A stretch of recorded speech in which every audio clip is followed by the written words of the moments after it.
The late afternoon sun beat down across the wide, dusty plains of Kansas, glinting off the worn leather of the cowboy's coat.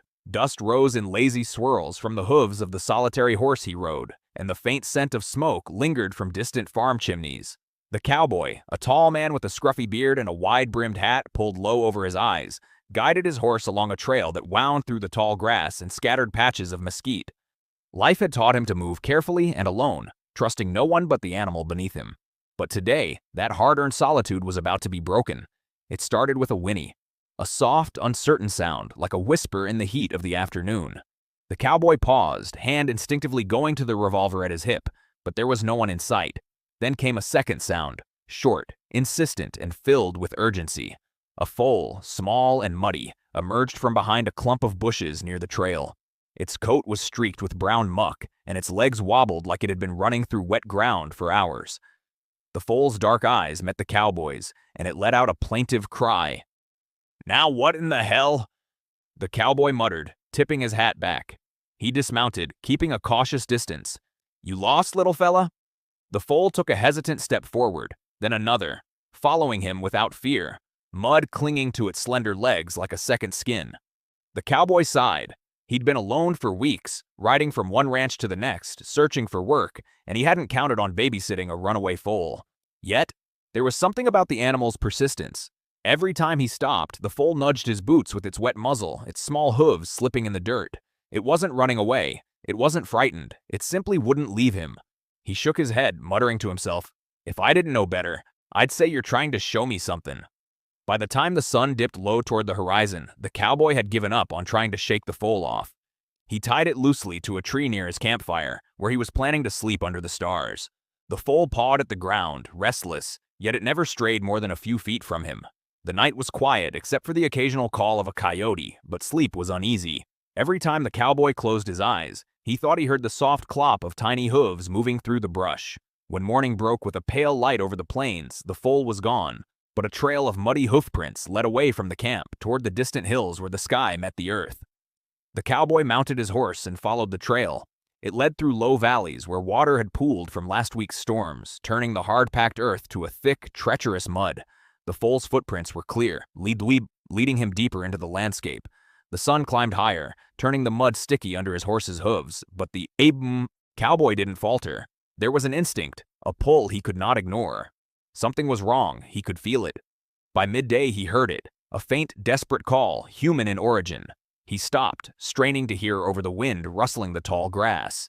It came again, rising in urgency, a shout carrying over the shallow valleys. He spurred his horse forward, following the sound, and then he saw it. The remnants of a homestead, half submerged in floodwaters that had turned the surrounding fields into a swamp. The house itself leaned precariously, water lapping at its foundation, and on the roof, he could see figures waving frantically. A man, a woman, and 2 children clung to the shingles, their eyes wide with terror as the muddy water surged beneath them. The foal was there too, at the edge of the water, stamping and whinnying as if urging him onward. It had led him here. Without hesitation, the cowboy dismounted and waded into the cold, rushing water. The mud sucked at his boots, but he kept moving, guided by the foal's cries and the desperate gestures of the family. Every step was a battle. The current tugged at him, but he reached the edge of the house and called out, "Hold on, I'll get you out." The man on the roof shouted back, panic in his voice, "We can't get down, the water's too deep." The cowboy scanned the area, looking for anything that could help. A fallen beam, a rope, a tree branch. The foal stood by his side, chest heaving, ears flicking as if urging him to hurry. He found a sturdy branch floating in the water, long enough to reach the edge of the roof. Gripping it tightly, he waded closer, shouting instructions. The first child, a boy of maybe 7, reached for the branch, his small hands trembling. The cowboy grabbed him and pulled, fighting the current, while the woman clutched her daughter to her chest, tears streaming down her face. Step by painstaking step, the cowboy maneuvered the branch and his weight against the surge. The water rose to his waist, but he didn't flinch. He couldn't. He had been led here for a reason, and he would not fail. Finally, after what felt like hours, though it was only minutes, the family was safely on the muddy shore, shaking, soaked, but alive. The man threw an arm around his wife, pulling the children close. The cowboy stood back, chest heaving, looking at the foal. The little animal pawed the mud, whinnied softly, and then nudged the cowboy's leg. "Well, I'll be damned," the cowboy said, kneeling to stroke the foal's neck. You're a good judge of character, I'll give you that. Got us all out of there." The foal nuzzled him in response, mud smearing across the cowboy's sleeve. A faint smile broke through his dusty, tired face. The family's gratitude was unspoken but powerful. They had been trapped with no hope, and now they were safe, thanks to a stubborn, muddy foal and a lone cowboy who had listened. As the sun dipped lower, painting the sky in streaks of orange and purple, the cowboy mounted his horse again, the foal following closely. He looked back once at the family, waving, and felt a strange warmth that had nothing to do with the fading sun. The plains were vast, and danger often hid behind hills and rivers alike. But sometimes the smallest creatures could guide a man through the worst of it, leading him to a moment where courage and chance met in the muddy, flowing waters of fate. And the cowboy, alone as he had been, now knew that even a single foal could change the course of a day, and maybe, just maybe, a life. The night settled over the flooded plains with a heavy, damp hush, broken only by the distant calls of frogs and the rustle of leaves in the wind. The cowboy and the foal had guided the family to higher ground, a small rise where the water pooled less aggressively.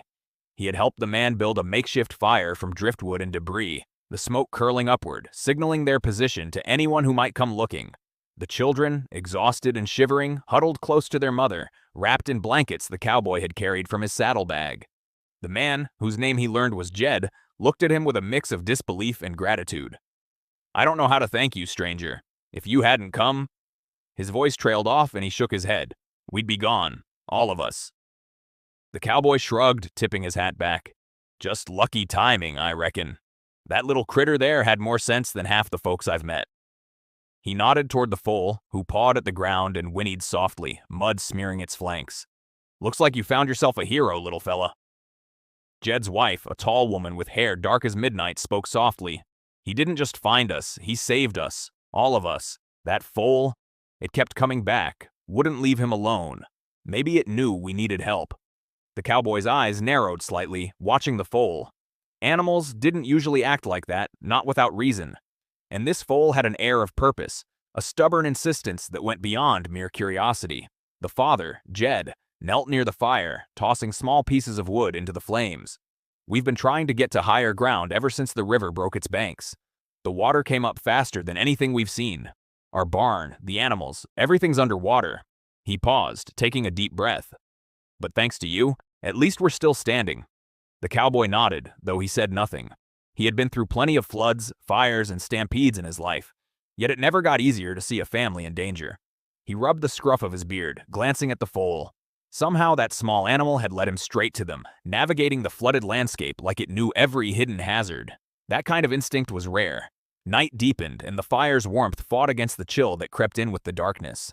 The children eventually fell asleep against their mother's side, their breathing shallow and even. Jed and his wife exchanged worried glances, still shaken by the ordeal. The cowboy, still uneasy, stood near the foal, keeping watch. He knew the river wasn't done yet. Waters could rise quickly, even at night. The foal shifted nervously beside him, ears pricked.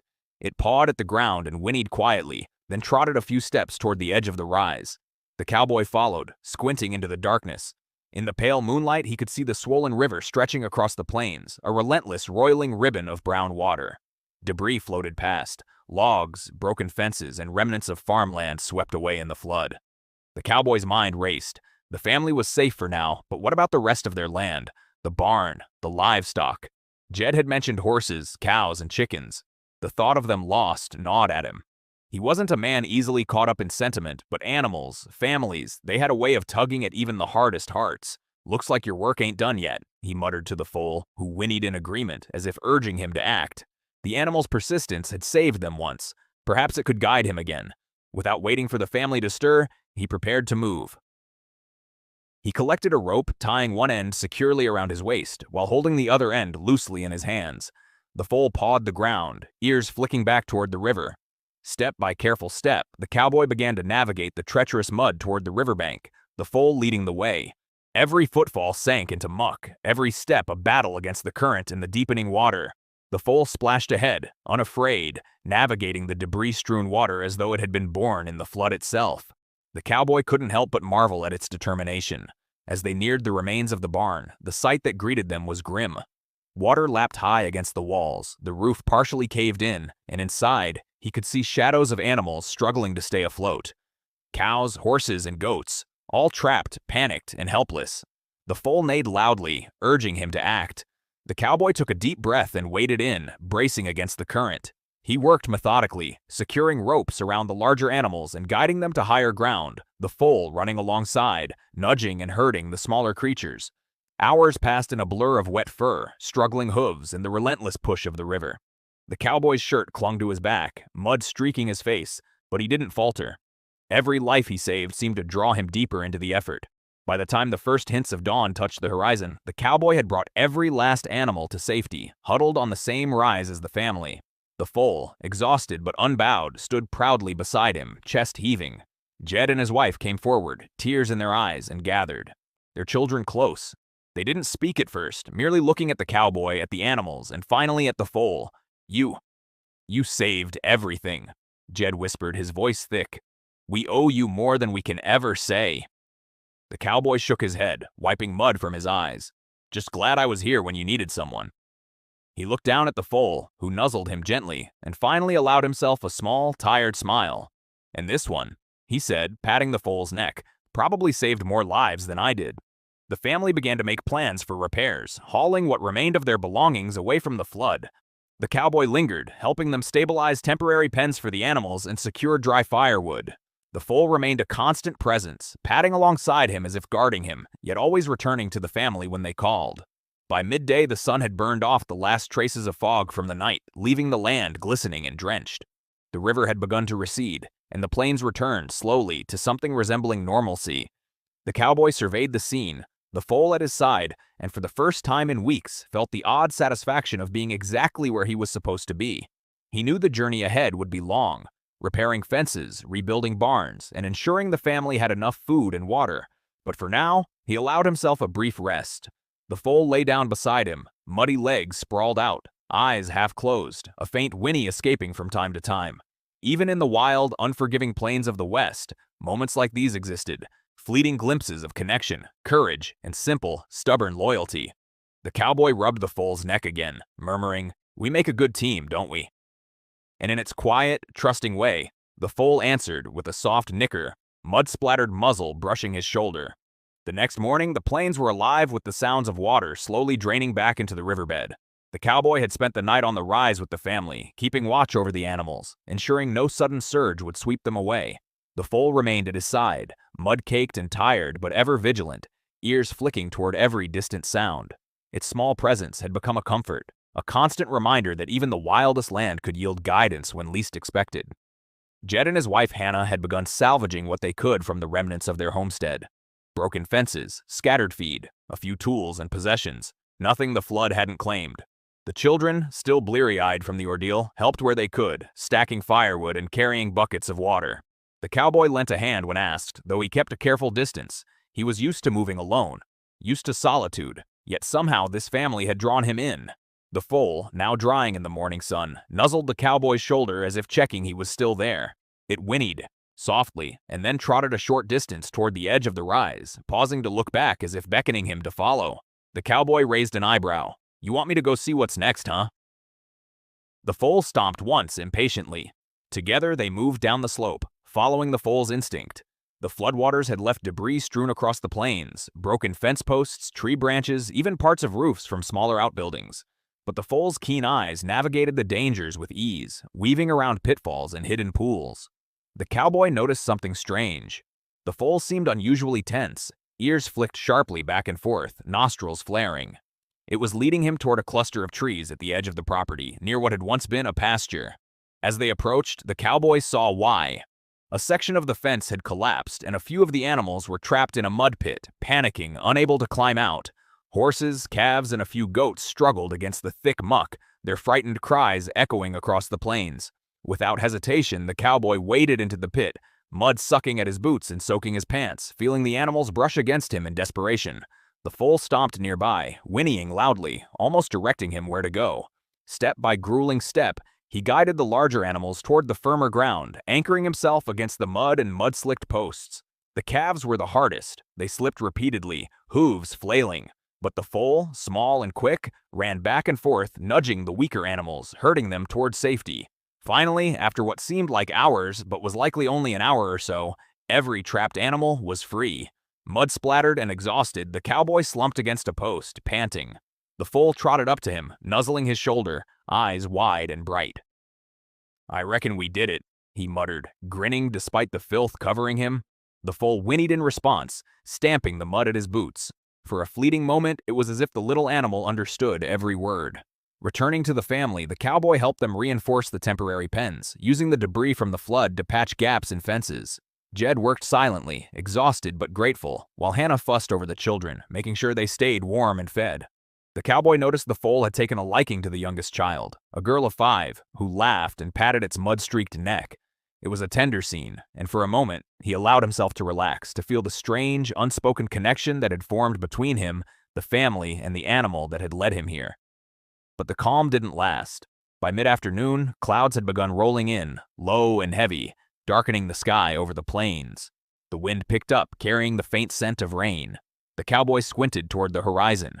Another storm was coming. The river, though receding, would rise quickly if the rain hit hard, and the makeshift shelters, the animals, and even the family could be at risk once again.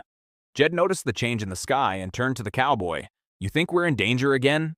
His voice was tight with worry. The cowboy's jaw tightened. "We might be.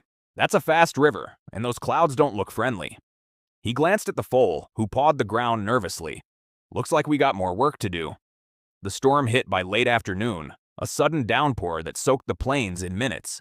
Rain pelted the earth, turning already muddy fields into treacherous swamps. The cowboy and Jed worked furiously, securing animals under temporary shelter, using whatever boards, tarps, and rope they could find. The children huddled under blankets with Hannah, shivering but safe for the moment. Through it all, the foal stayed near the cowboy, as if sensing both danger and the need for guidance. By nightfall, the floodwaters had begun creeping back toward the homestead. The cowboy realized that the rise they had sought refuge on might not hold if the rain continued. "We'll have to move higher," he said, speaking mostly to himself, though the foal whinnied in response, clearly understanding. Jed looked at him, alarmed. "Higher ground? Where?" The cowboy gestured toward the hills in the distance, shadowy under the storm. "Up there. We can get everyone safe before the river claims the low ground again." It was a desperate plan, but the cowboy had no other choice. They gathered the animals, guiding them slowly through the knee-deep water, with the foal darting back and forth to herd stragglers. The children clung to Hannah, their small voices barely audible over the roar of the storm. The cowboy kept a hand on Jed's shoulder, steadying him while using his free hand to navigate the slippery terrain. Hours passed and the rain showed no sign of letting up. The wind lashed at them, soaking them to the bone, and the foal struggled to keep pace with the larger animals. Yet through every challenge, the cowboy pressed on, guided by instinct, determination, and the foal's unerring sense of direction. By the time they reached the top of a rocky outcrop overlooking the plains, everyone and everything was safe, panting, soaked, but alive.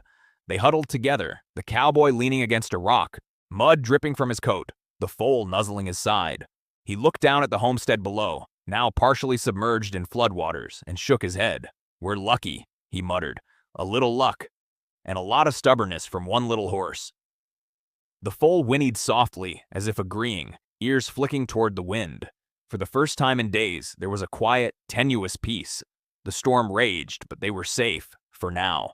The cowboy knew the plains would always hold danger, but he had learned something vital. Sometimes, the smallest, most unexpected creature could change the course of events, guiding a man to courage, to action, and even to connection. By the time dawn broke over the plains, the storm had finally eased, leaving a soft, misty light over the landscape. The river, once a furious wall of brown water, had begun to settle into its banks, leaving behind a patchwork of mud, debris, and shattered fences. The family stood together on the rocky outcrop, watching the floodplain below, exhaustion etched into their faces but relief shining through. The cowboy, leaning on his muddy boots, felt a strange sense of calm. They had survived. Somehow, against the relentless fury of nature, they had made it. The foal, now dappled with dried mud and a sheen of sweat from the exertion, pawed at the ground near him. Its small eyes were bright and alert, as if surveying the plains for any lingering danger. The cowboy knelt beside it, running a hand down its neck. "You did good, little one," he murmured. "Better than I could have hoped." The foal nickered softly, pressing its head against his shoulder in quiet acknowledgement. Jed approached, carrying a small bundle of salvaged food and blankets. "We can't thank you enough," he said, voice hoarse from shouting and worry. You saved our lives and our animals. I don't know what we'd have done without you." Hannah, standing behind the children, nodded, her hands clasped tightly around her daughter's shoulders. "You didn't just save us. You gave us hope when it felt like everything was lost." The cowboy tipped his hat. "Don't need thanks. Just doing what I can."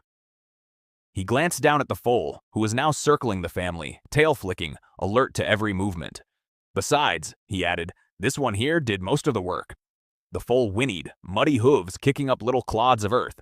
With the floodwaters receding, the family began assessing the damage to their homestead. The house had held, but the barn and most of the fences were destroyed. Jed looked down at the flattened fields and shook his head. "It's going to take weeks to fix this," he muttered, "and with the river still high." He trailed off, frustration evident. The cowboy watching him realized that help would be needed beyond just a single day's work. "Let me give you a hand," he offered. Jed raised an eyebrow. "You mean, stay?" The cowboy shrugged. "For a bit, until you get things back on their feet. Can't leave all this behind now." Hannah looked at him, gratitude mingling with relief. "If you're willing, we could use the help. You've already done more than anyone else could." The foal trotted forward, circling the cowboy and nudging him again. It was as if the small horse was confirming the decision, urging him to stay. The cowboy chuckled. "Looks like someone agrees with me." He gave the foal a gentle scratch behind the ears, mud smearing his hand, but he didn't mind. Over the next few days, the cowboy worked alongside the family. They repaired fences with whatever wood they could, salvage, constructed temporary pens for the animals, and ensured the children had clean water and food. The foal remained a constant companion, leading lost animals back to safety, nudging stray livestock into the pens, and even guiding the cowboy when the mud made the ground treacherous. Its small but determined presence became an unspoken symbol of resilience for everyone. The children grew fond of the foal, giving it bits of leftover food and laughing as it playfully nudged them. Hannah and Jed watched, a mixture of amusement and relief on their faces. The cowboy, quiet as ever, moved among them with purpose, teaching Jed how to tie stronger knots, secure loose boards, and manage the animals. The work was hard, but the reward was visible in the slowly recovering homestead. One evening, as the sun set in a blaze of red and gold, the cowboy sat on a fallen log, watching the foal play with the children near the fire. Jed joined him, a thoughtful expression on his face. "I don't know how we can ever repay you," he said. "You came out of nowhere and, well, you saved our lives." The cowboy shrugged, looking toward the horizon. "We all got lucky. That little critter led me here for a reason. Guess sometimes the West has a way of showing a man what matters." He glanced down at the foal, who nuzzled his shoulder and then trotted back to the children, tail flicking. "And sometimes a stubborn little horse can save more than a man ever could alone." Jed smiled faintly. "You've got a good heart. Hard to find a man like you in these parts." The cowboy gave a small grin, but said nothing, watching the firelight dance across the foal's mud-streaked coat. It was a rare moment of peace in the harshness of the plains, a fleeting reminder that courage and kindness could thrive even in the wildest places. As the days passed, the cowboy's bond with the family deepened. He taught the children how to care for the animals, showed Jed and Hannah how to reinforce the homestead against future floods, and continued to follow the foal's lead in tending to the remaining livestock. The foal had become a sort of guide, protector, and friend, a silent force that had brought them together and ensured their survival. By the time the plains were fully drained and the floodwaters were gone, the homestead stood stronger than it had in years. The barn was rebuilt, the fences patched, and the animals safe. The children laughed and ran through the fields, chasing the foal and learning lessons about patience, courage, and care. Jed and Hannah worked side by side with the cowboy, their gratitude woven into every action. One evening, as the sun dipped low, casting long shadows across the plains, the cowboy saddled his horse, preparing to move on. Jed approached, clasping his shoulder firmly. "You don't have to leave," he said. "If you want, you can stay. The place, it's yours too now." The cowboy shook his head slowly. "I've got miles to ride, but I'll come back, and I'll always remember this place.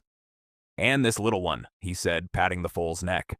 The foal nickered softly, ears flicking toward him as if understanding. Hannah stepped forward, tears in her eyes. "You saved us all, you and him. Thank you. For everything." The cowboy tipped his hat and mounted his horse. The foal trotted alongside, giving one last whinny before watching him ride off, its small form silhouetted against the fading light. As he rode away, the cowboy glanced back once, the plains stretching endlessly before him. The family, safe and sound, waved, and the foal pawed at the ground, a symbol of resilience, loyalty, and the quiet power of determination.